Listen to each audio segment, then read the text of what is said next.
Hello friends, ओम श्री गणेशाय नमः। आप सभी का हमारे यूट्यूब चैनल पे हार्दिक स्वागत है।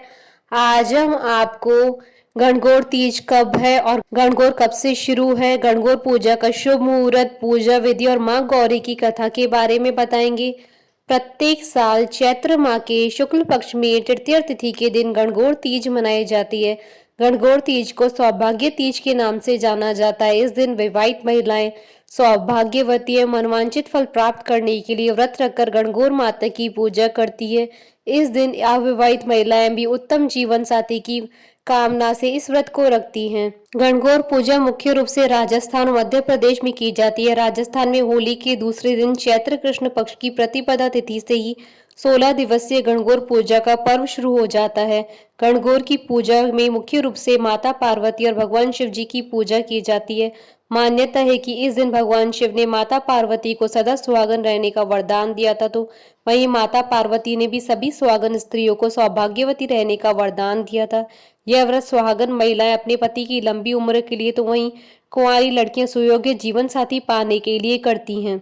इस पर्व पर विवाहित महिलाएं व कुंवारी लड़कियां प्रतिदिन गणगौर की पूजा करती है। यह पर्व चैत्र शुक्ल की तृतीया तिथि तक मनाया जाता है। वहीं चैत्र शुक्ल पक्ष की द्वितीया को सिंजारा कहा जाता है। इस दिन महिलाएं किसी भी नदी, सरोवर, तालाब पर जाकर अपने गणगौर को पानी पिलाती है, यानी तीज के दिन सायंकाल में उनका विसर्जन करती है। वहीं यदि मध्य प्रदेश की बात करें तो यहाँ 3 दिवसीय गणगौर पूजा की जाती है। यहाँ पर भी 3 दिनों तक गणगौर की पूजा की जाती है और तीसरे दिन उन्हें पानी में विसर्जित किया जाता है। गणगौर पूजा का शुभ मुहूर्त। गौरी पूजा प्रारंभ होगी 29 मार्च 2021 दिन सोमवार को। गौरी पूजा समाप्त होगी 15 अप्रैल 2021 दिन गुरुवार को। पंचांग के अनुसार इस बार गणगौर का व्रत 15 अप्रैल 2021 को है। तृतीया तिथि प्रारंभ होगी 14 अप्रैल 2021 को दोपहर 12:47 पर और तृतीया तिथि का समापन होगा अगले दिन 15 अप्रैल 2021 को दोपहर 3:27 पर।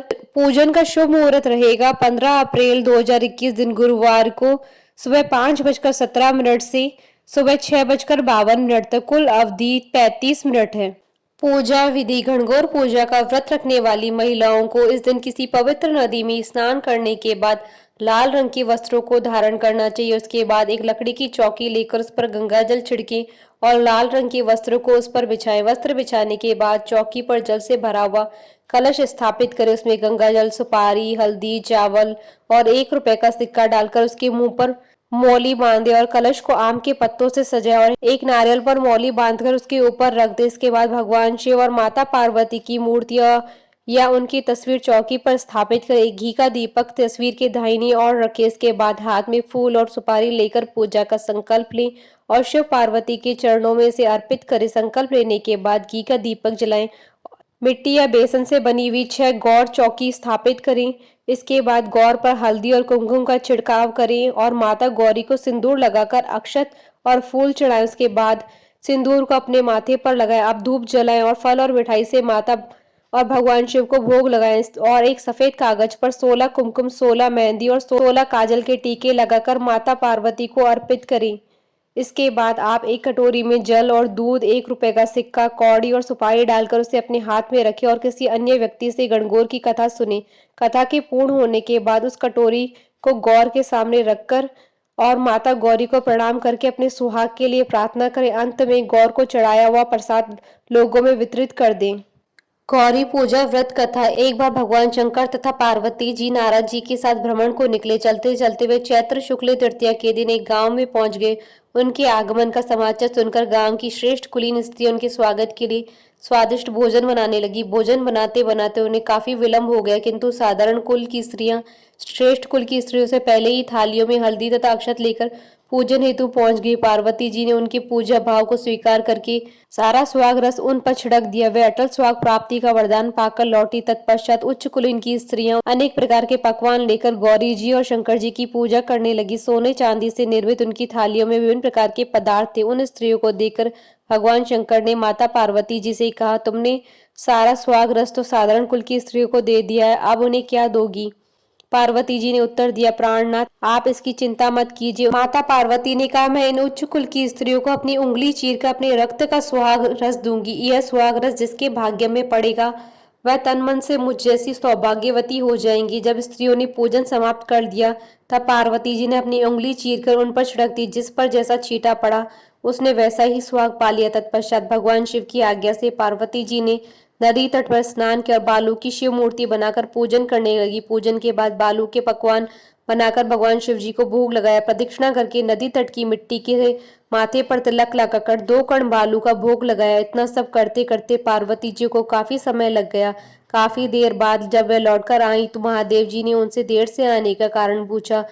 उत्तर में पार्वती जी ने झूठ कह दिया कि वहां मेरे भाई भावज आदि मायके वाले मिल गए थे, उन्हीं से बात करने में देर हो गई। परंतु महादेव तो महादेव ही थे, वे कुछ और ही लीला रचना चाहते थे। अतः उन्होंने पूछा, पार्वती तुमने नदी के तट पर पूजन करके किस चीज का भोग लगाया था और स्वयं कौन सा प्रसाद खाया था? पार्वती जी ने पुनः झूठ बोल दिया, मेरी भावज ने मुझे दूध भात खिलाया था, उससे खाकर मैं सीधी यहाँ चली आ रही हूँ। यह सुनकर शिव जी भी दूध भात खाने की लालच में नदी तट की ओर चल दिए। पार्वती जी दुविधा में पड़ गए। तब उन्होंने मौन भाव से भगवान भोले शंकर का ध्यान किया और प्रार्थना की, हे भगवान, यदि मैं आपकी अनन्य दासी हूँ तो आप इस समय मेरी लाज रखिए। यह प्रार्थना करती हुई पार्वती जी भगवान शिव के पीछे पीछे चलती रही।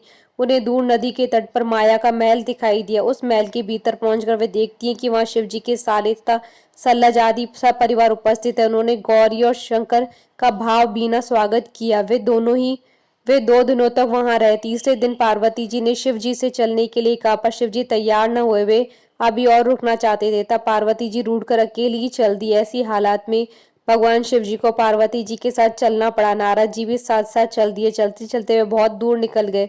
उस समय भगवान सूर्य अपने धाम पश्चिम को पधार रहे थे। अचानक भगवान शंकर पार्वती जी से बोले, मैं तुम्हारे मायके में अपनी माला भूल आया हूँ, ठीक है मैं ले आती हूँ। पार्वती जी ने कहा और जाने को तत्पर हो गई, परंतु भगवान ने उन्हें जाने की आज्ञा न दी और इस कार्य के लिए ब्रह्मपुत्र नारद जी को भेज दिया। परंतु वहां पहुंचने पर नारद जी को कोई मैल नजर न आया। वहां तो दूर तक जंगल ही जंगल था जिसमें हिंसक पशु विचर रहे थे। नारद जी वहां भटकने लगे और सोचने लगे कहीं वे किसी गलत स्थान पर तो नहीं आ गए। मगर सहसा ही बिजली चमकी और नारद जी को शिव जी की माला एक पेड़ पर टंगी हुई दिखाई दी। नारद जी ने माला उतार ली और शिव जी के पास पहुंचकर वहां का हाल बताया। शिव जी ने हंसकर कहा, नारद यह सब पार्वती की ही लीला है।